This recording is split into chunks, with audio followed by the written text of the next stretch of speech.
Praise the lord. ఈరోజు వాక్య భాగం 1 సమూయేలు గ్రంథం 16వ అధ్యాయం 1వ వచనం.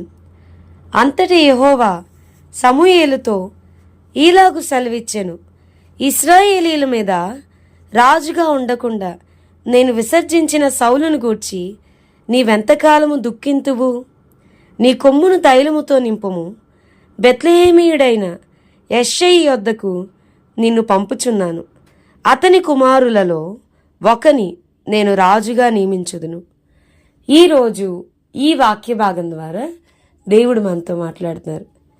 ఈ 1 సమూయేలు గ్రంథం 16వ అధ్యాయం కనుక మనం చూస్తే, సమూయేలు గారి చేత ఇశ్రాయేలీలకి మొదటి రాజుగా నియమింపబడిన సౌలు గారి కోసం మరి సమూయేలు గారు చాలా దుఃఖపడ్డం మనం చూస్తూ ఉన్నాం. చాలా బాధపడతా ఉన్నప్పుడు దేవుడు మాట్లాడుతూ ఉన్నాడు, ఇశ్రాయేలీల మీద నేను రాజుగా ఉండకుండా విసర్జించిన ఈ సౌలు విషయమే నువ్వు ఎంతకాలం దుఃఖిస్తావు, ఎంతకాలం బాధపడతావు? నీ కొమ్మును తైలంతో నింపుకో. నేను యెష్షయి కుమారుడైన దావీదుని నేను రాజుగా చేసుకోవాలనుకుంటున్నా అని చెప్పని దేవుడు మాట్లాడడం మనం చూస్తూ ఉన్నాం. సో చాలాసార్లు మన జీవితాల్లో కూడా ఈ వాక్యం వింటున్న ప్రియమైన వారులారా, మీలో ఎవరైనా సమూయేలు గారిలా ఉన్నారా? ఇన్ ది సెన్స్, మీ జీవితాల్లో దేవుడు ఉండకుండా తీసేసిన వారి విషయమై, ఫ్రెండ్స్ కావచ్చు, ఇంకేదన్నా రిలేటివ్స్ కావచ్చు, దేవుడు మీ లైఫ్లో ఇప్పుడు వీళ్ళు అక్కరలేదు, లేదా వీళ్ళ లైఫ్లో వీరు ఉంటే గనక లైఫ్ చేదైపోయిద్ది, మారా అయిపోయిద్ది అని చెప్పి దేవుడు ఎవరన్నా తీసేస్తే, దేవుడు తీసేసిన వారి విషయమై చాలా బాధపడుతూ దుఃఖంతో కృంగిపోతూ ఉన్నారా? ఈరోజు దేవుడు మీతో మాట్లాడుతున్నాడు.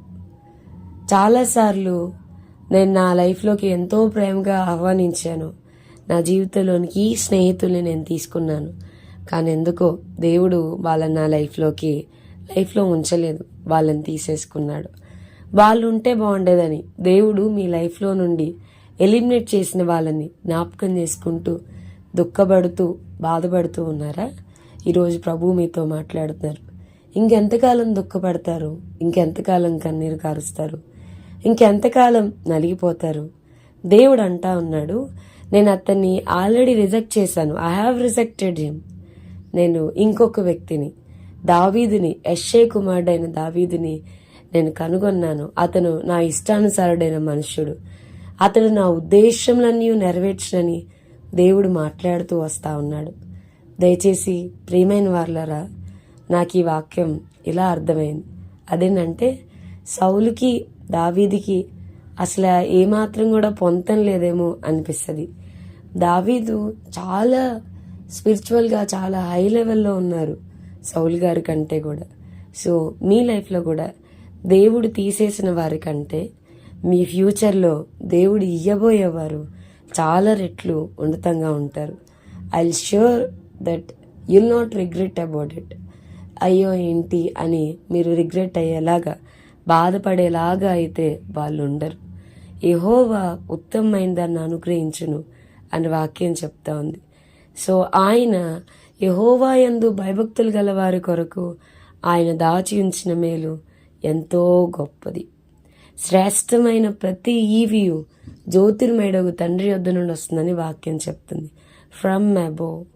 ఆ వ్యక్తులను మీ లైఫ్లోంచి ఎలిమినేట్ చేస్తే మీరు బాధపడతారు అని తెలిసిన, లేదా మీరెంతో ప్రార్థన చేసినా కూడా దేవుడు ఎలిమినేట్ చేస్తే కనుక డు నాట్ వరీ, ఎక్కువ కంగారు పడకండి. దానికంటే శ్రేష్టమైంది, the best is yet to come. మనం తప్పకుండా ఉన్నతమైన దాన్ని ప్రభు నుంచి చూడగలుగుతున్నాం. ప్రార్థన చేసుకోండి, ప్రభా ప్రతిరోజు మీ నా జీవితంలో ఇయ్యబోయే వ్యక్తిని బట్టి ప్రతిరోజు మిమ్మల్ని స్తుతించేటువంటి ఒక ఉన్నతమైన భాగ్యాన్ని మీరు నాకు ఇవ్వమని, మీ జీవితంలో అంతకంటే మంచి స్నేహితుల్ని, అంతకంటే మంచి బంధాలని దేవుడు మనందరి జీవితాల్లో అనుగ్రహించునుగాక. ప్రార్థన చేసుకుందాం. ప్రభా, ఈరోజు వాక్య భాగం ద్వారా మీరు మాతో మాట్లాడినందుకు వందనాలు. వాక్యం వింటున్న మా ప్రియులైన వారిని అందరినీ దీవించి ఆశీర్వదించమని యేసు నామమున అడిగి వేడుకొనుచున్నాం తండ్రి. Amen. God bless you. and have a blessed day.